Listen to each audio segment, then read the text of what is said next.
یہ اب دنیا سٹڈی کرے گی کہ یہ پروفیشنلزم کی ایک انتہا تھی، معراج تھی.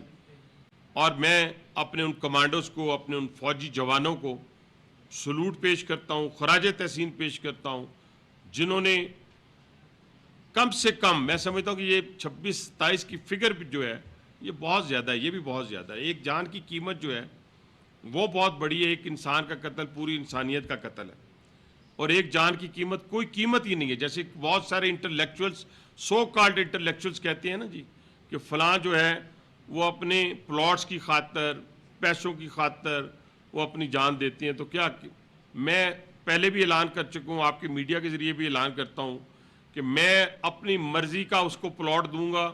لاہور میں ڈی ایچ اے میں لینا چاہے، وہ پنڈی کے ڈی ایچ اے میں لینا چاہے، کسی جگہ لینا چاہے، وہ اپنا وہ بچہ مجھے دے دیں شہادت کے لیے، جو جب سب سے خوبصورت بھی ہو اور فزیکلی سب سے زیادہ فٹ بھی ہو.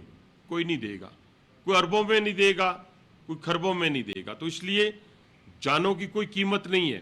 لیکن ہمارے وہ کمانڈرز جسے زرار کمپنی کے کمانڈوز کہتے ہیں، انہوں نے اپنے لوگوں کی جانیں بچائیں اور اس چیز کی پرواہ کیے بغیر، اور کم سے کم انہوں نے سمجھا. میں خود اور ہمارے بہت سارے لوگ جب رات گئے تک ہم ایک دوسرے کے ساتھ رابطے میں تھے، تو ہمارے ذہنوں میں تھا کہ اگر 2 بھی پھٹ جاتے ہیں، 3 بھی پھٹ جاتے ہیں تو اس کا بہت بڑا نقصان ہو سکتا ہے. بہرحال اللہ تعالیٰ کا خاص کرم ہوا، اس کی ذات کے کرم کے بغیر کچھ بھی نہیں ہوتا، اور ہم ایک بہت بڑے نقصان سے بچے.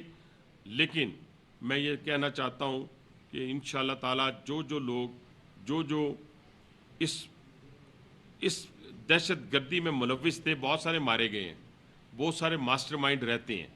فیصلہ یہ ہوا، ہم سے فیصلہ پوچھنا چاہتے ہیں، بجائے اس کے کہ میں انڈر دا کارپیٹ بات کروں.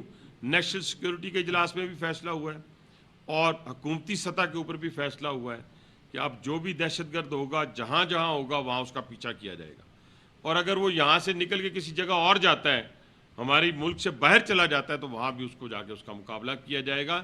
یہ پاکستانی فوج ہے جس نے پہلے بھی ایسے بہت ساری جو دہشت گردی کی جنگیں ہیں وہ لڑی ہیں. آج سے نہیں لڑ رہے، پچھلے 30 سال سے لڑ رہے ہیں. انشاءاللہ تعالیٰ یہ پاکستان قائم اور دائم رہے گا، اور ہماری یکجہتی بھی قائم اور دائم رہے گی. کبھی آپ نے سنا ہے کہ راول پنڈی میں کسی بلوچ کو قتل کیا گیا ہو؟ کبھی آپ نے سنا ہے کہ پنجاب کے کسی حصے میں کسی بلوچ کو مارا گیا ہو، کسی سندھی کو مارا گیا ہو، کسی پختون کو مارا گیا ہو؟ لڑائی جھگڑے آپس میں ہوئے ہوں گے، میں نہیں کہتا، اس کی میں گارنٹی نہیں کرتا، لیکن صوبائیت کی بنیاد کے اوپر، لسانیت کی بنیاد کے اوپر تو یہ کبھی نہیں ہوا. اور یہ میں سمجھتا ہوں کہ بلوچستان کے اندر بھی سارا بلوچ جو ہے وہ پنجابی کے خلاف نہیں ہے، سارا بلوچ جو ہے وہ سندھی کے خلاف نہیں ہے، وہ کسی سیٹلر کے خلاف نہیں ہے.